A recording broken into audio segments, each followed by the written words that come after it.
trip across Canada.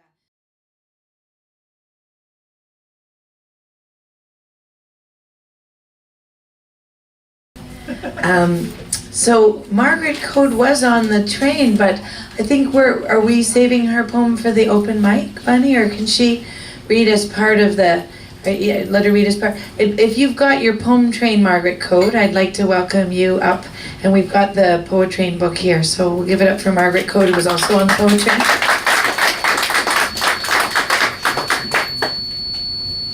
Oh, you got your book.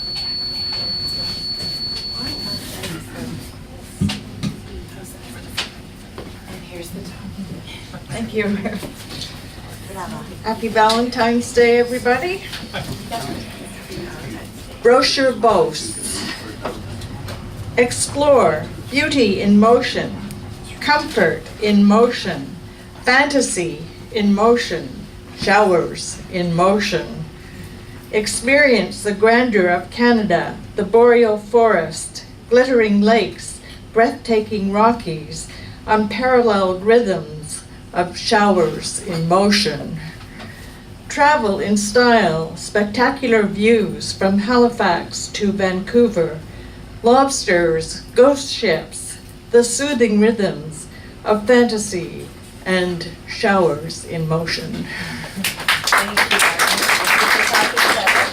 So next is David Brydges, who's the artistic director of the Spring Pulse in Cobourg and the Brain Trust. Pardon? And he's the TOPS rep. He's the Northern Ontario TOPS rep, and I got to be the poet in the schools for a while in Cobalt. So that too, he's been amazing in coordinating a beautiful link between Toronto and Cobalt. So give it up for.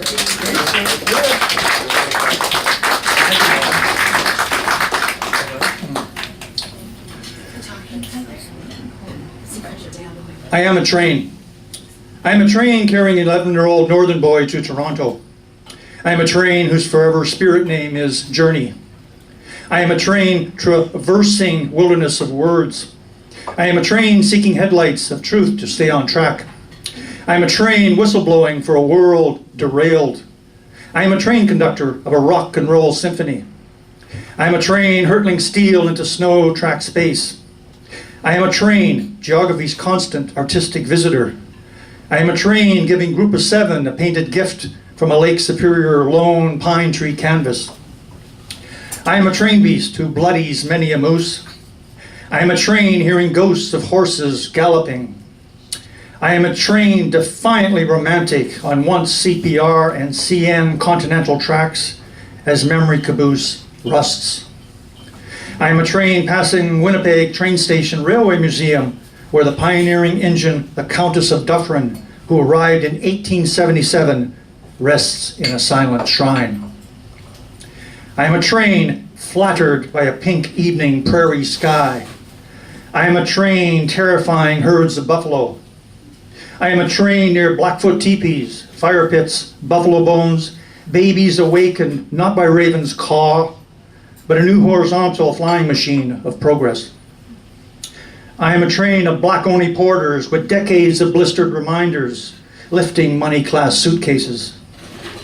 I am a train on the Fraser Canyon shadow side of the Rockies, where hard-working Chinese named coolies die blasting those tunnels, and one returns to Chinatown as a one-armed dishwasher. I am a train blowing a quintessential long whistle.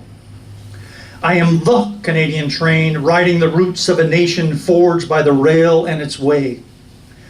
I am Pacific Central train station coastal breezes as Vancouver seagulls sway to North Shore mountain music. My journey is over. Yours will never end, for there's no last spike in a poet's heart.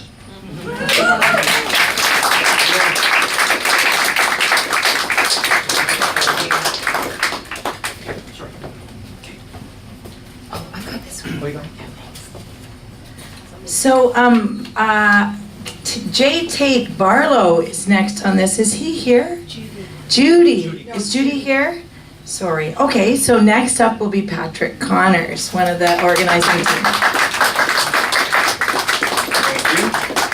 Thank you all very much, and the lovely Kate is indulging me in a extremely short PoeTrain poem followed by a very short Valentine's Day poem. First of all, PoeTrain haiku. Country passes by, outside of the nation's train, quickly but slowly. And if you were on that train and you remember those 6-hour-long stops, Read it again. you got it. PoeTrain haiku for Bunny. Country passes by, outside of the nation's train, quickly but slowly. Thank you very much. We can't have Valentine's Day without Valentine. Love will bring you ecstatic explosions, which build you up and bring understanding. But this will make you realize, no matter what you have believed, the truest love is not a fairy tale and won't be achieved without sacrifice. If you don't think so, remember, Valentine himself was tortured and beheaded because of love. He made friends with King Claudius, even gained his favor, but refused to renounce what was most dear to him. He gave his all for a love which has been and is immortalized. In the same way, we all must be prepared to pass through some trials and become worthy of this love, made ready for the one you love.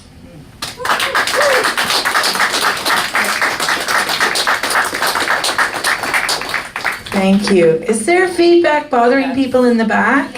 Yeah. Yeah, so I don't know if the trick is to move the speakers. Be closer back to the speakers. How's that? That's much better. Much better? Okay. Thank you. Sorry, I kept moving it to the wrong direction. Is Paul Saunderson here? No. No. Okay, so the next, and Kent Boneman's not here. The next is Fran Figge, our president. Give her a big hand. All the way from Stony Creek. All Great. right. Stony Creek. It's great to be here today and to see such a wonderful crowd. Thank you all for coming. We would like to take a picture of the TOPS members. We like to post it on the Friends of the Ontario Poetry Society page every time after we have a meeting. So if we could gather right after the launch here for the PoeTrain, we're thinking that maybe we could move this table over and do a little triangular gathering in that corner. You can't do it in front of the window because of the light. So we're going to do it over there so that we can get a picture of everybody here. Or against the wall. Or we Against might, the wall. Oh, that's easy. yeah, we might be able to do, no, but you know what, then it's a matter of not being far enough back to get that width. We'll work it out. Anyway, we'll do it right after the launch.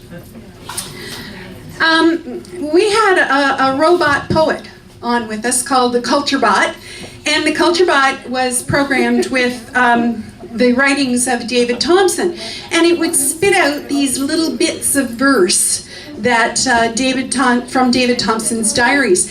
And I was reading one of the little bits of verse, and all of a sudden it came to me that it seemed to go along with what was happening, even though it was nonsense pieces. It seemed to go along with what was happening on the trip. And so I wrote a gloss. I took some of the verse, and then I used the lines of the verse at the end of parts of the poem. The poem's a bit long, so I'm just going to read you the last two pieces, which use this part of the Culture Bot's verse. And sent 3 and small onion, which are cross which we roar of the valley of snow. And this is the last part of the poem that I wrote to go with it. 3, 2, 1, go! The boys and their toys sit idle. No one readies to board, sure of should be any minute now, more delays. Garden hat turns large newspaper page, fuchsia scarf mumbles and Times poems, scholarly glasses continues writing, and the bot, which has never been offered the talking feather, opines nonsense lines, and sent 3 and small onion, which are cross, which we 3, 2, 1, go! All aboard! Haul to our bulbous boxcars, on the move lodgings, comb through wet flaxen grass, flows spiked with greening sprouts, crossing matchstick lines of white birch and rain-dimpled ponds, the thrum, the hum, soporific. Rising above spring, we roll, we rock into snow-swept mountain passes, the Rockies, verifying smug, bug, robotic omen, roar of the Valley of Snow.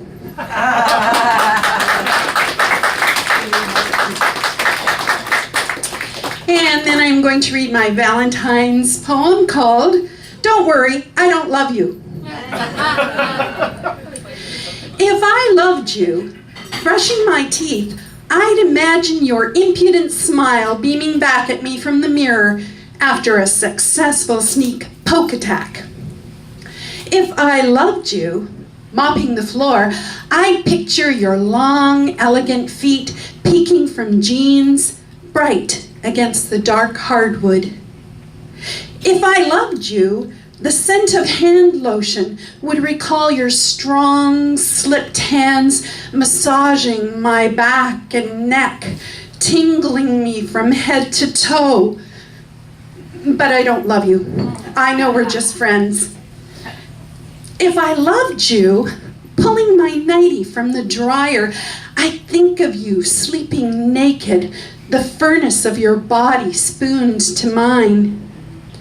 If I loved you, drinking a glass of water would evoke visions of your lips parting over a flute of red wine. If I loved you, every truck I passed would bring yours to mind, and if the color was right, I'd peek inside, just in case. But I don't love you. I know we're just friends. If I loved you, in line at the coffee shop, I'd remember the smell of your breath after breakfast as you leaned in to kiss me. If I loved you, searching the dairy aisle, I'd recollect your specialty, Eggs Benedict, served warm and cozy at a table for two. If I loved you, during the soap cycle at the car wash, I'd be dreaming of you in the shower, foam slipping down your smooth back and muscled thighs.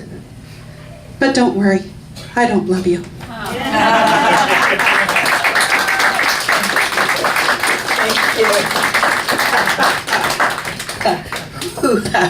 All right. So if there are any other poet trainers here, I think that's all, and we're going to have Mary Elizabeth Grace. Just her lovely description on the back of the book is a poem in itself, so we'll give it up to her.